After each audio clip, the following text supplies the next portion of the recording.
Welcome to another edition of the ETBU Coaches Show. I'm Adam P. Ledyard, Assistant Athletic Director here at ETBU for Athletic Communications. Today we got a special Coaches Show as we introduce you to new head football coach Brian Mayper. Coach Mayper, welcome to the show. Thank you. I'm excited to be here. Coach, we're glad to have you here on campus. We just introduced you today as the new head football coach.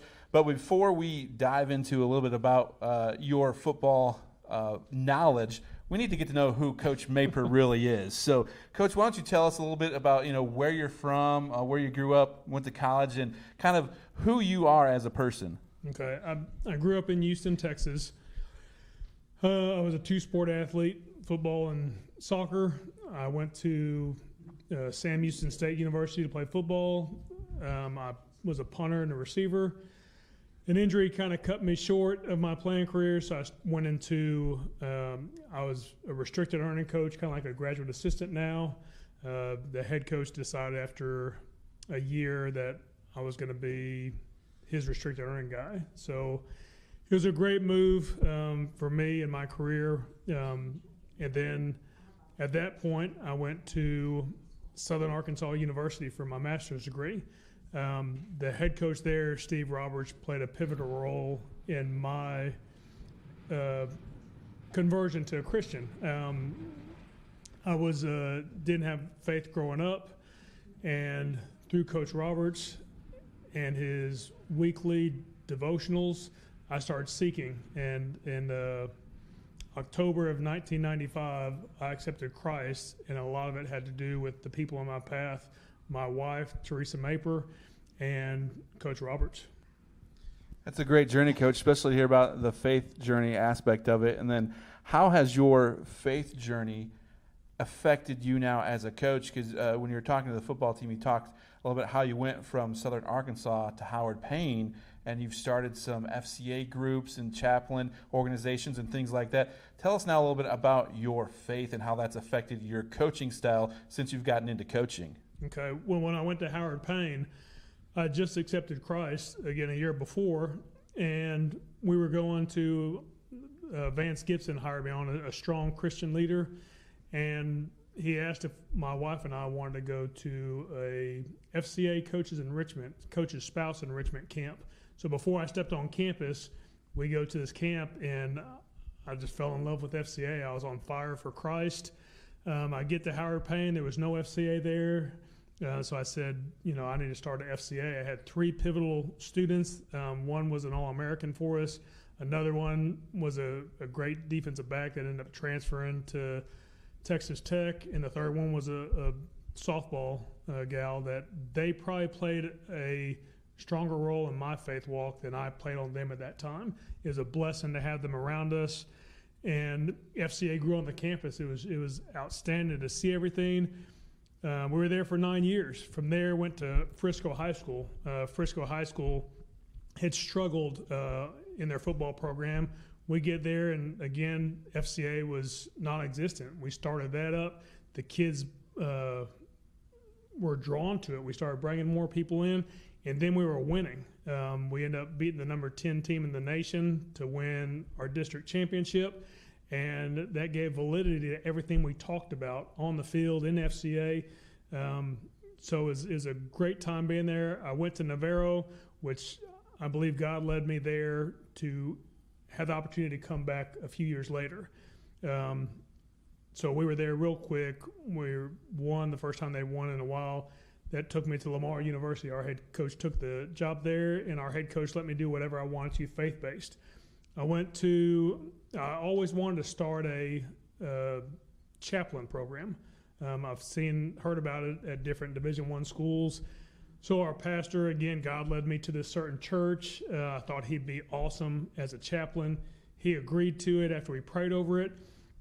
And so we started the chaplain program. And at that point, he approached me about starting a discipleship program. So basically he said, here you go. You're going to pick out 2 people, maybe 3, that you want to disciple to. And I prayed over it, and ended up being 2. And so it was 3 of us in the group, which again, 3 is pretty magical number in the Bible.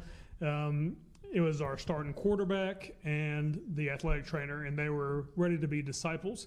And we went through it was a 14-week program that we went through that was tremendous. And then they had to pick disciples, and it started to spread throughout the campus. The spiritual leaders, there were 2 coaches and myself, all left in January or February of 2012.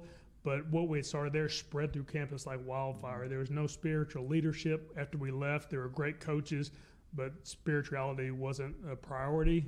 But it still spread throughout the campus. It was unbelievable, just a godsend to see everything around there.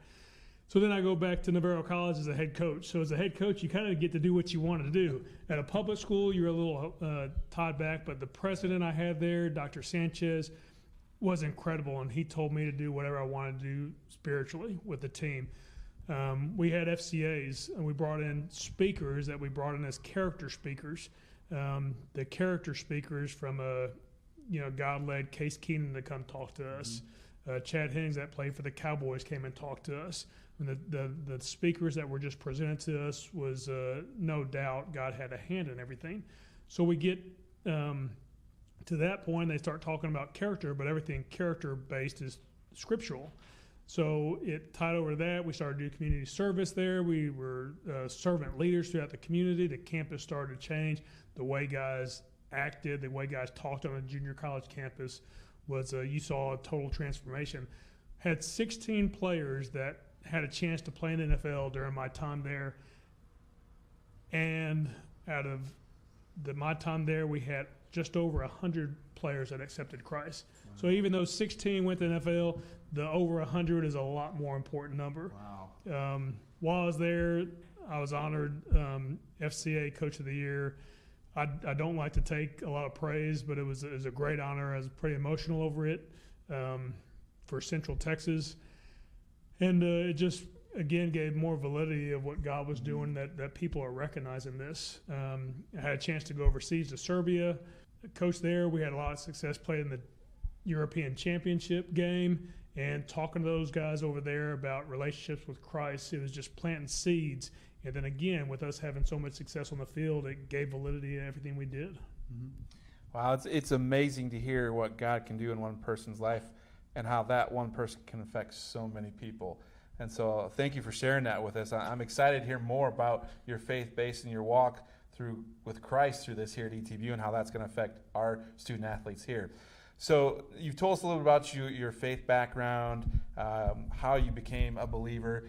So tell us a little more about your coaching background. You talked a little bit, you've been Division 1, 2, and 3, and the junior college setting. Talk about what you've learned from those divisions that you can bring to ETBU. There's different things you pick up at different places on the way. Howard Payne was early in my career. I was there for 9 years. And just the drive of the students that weren't obtaining scholarships to play football. And at that point is where I started to coordinate special teams, and offensively we were a spread offense, the run and shoot style. I'm a big Warren Moon fan. So it was great to say, hey, we're going to run the run and shoot. Here's a whole book to learn what's going on. So we had the top quarterback, which was, again, an FCA leader for us that led the nation in passing. We had a running back that led the nation in rushing. That was an All-American. So that was my stop at Howard Payne. We were ranked top of the nation in many statistics, offensively and special teams throughout that time. Then at the Division II level, I was a graduate assistant. It was NAI transition in Division II, Southern Arkansas. Just learning how to, and that was a graduate student, learning how to manage the athletes and seeing different ways of doing things the right way as a head coach, because our head coach there, Steve Roberts, did a tremendous job, ended up being the head coach at Arkansas State. So it was a great experience at the Division II level. But to have scholarships to offer guys was a different thing, and then to spread them out, because you had to spread them out. Then it was Navarro College. That's where I really molded what we were doing offensively. Again, a run and shoot style offense. we're one of the top teams offensively as an assistant. As a head coach, we broke record scoring each year. But we molded basically a passing game with the head coach at Central Oklahoma, Nick Bobeck. He was a run game guy, so we kind of merged our offense together and created what we did. We wanted to run a fast offense like ETB did last year. No huddle, go as fast as we can, and it was we learned a lot of how to run a fast offense. And then at Lamar University, to start up a program down there, that was, I mean, you started to learn how everything in the background works. You know, before you even get to field a team, you know, we thought we were going to be able to go out and recruit all the time, hang out, but found out we had a few rules. So we had a lot of time staring at each other, watching video, in the excitement around starting a new program.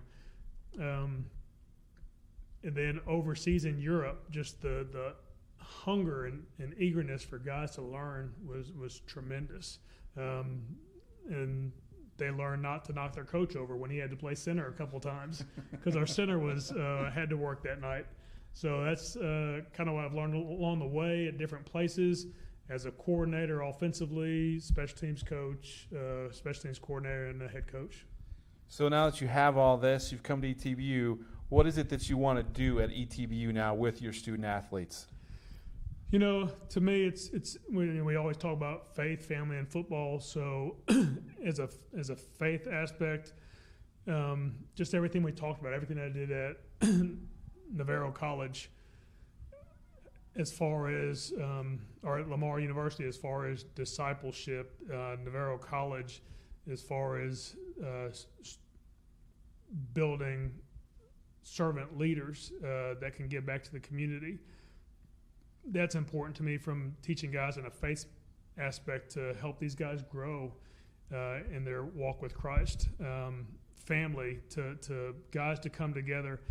When I talk about family, I always talk about championship teams love one another. You know, 1 Corinthians 13:4 talks about love is patient, love is kind, love does not boast, love is not envious. You know, as I've been around recruiting and visiting different colleges, one thing you see is the older guys are patient with the younger guys as they mentor them as they're learning different things in the system. They're kind, you know, they're uplifting in their words, they're positive affirmation. All those championship teams have that positive feedback around the team. There's no negativity, no putting guys down. There's no boasting, no envy of who gets the ball. Navarro College, we had 5 running backs one year, and the 5th string running back ended up playing 4 years in the NFL. So, and he only got mop-up duty. So it was incredible.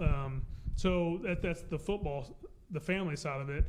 And then the football side of it, you know, I expect to win championships. You know, I've talked about Lombardi and his, winning isn't a sometimes thing. It's an all the times thing. You don't do things right once in a while. You do them right all the time.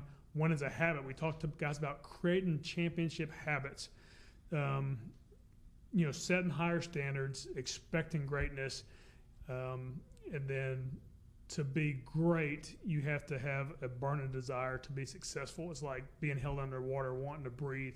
It's that bad that you don't want to let your brother down next to you. You want to be a strong contributor to your family.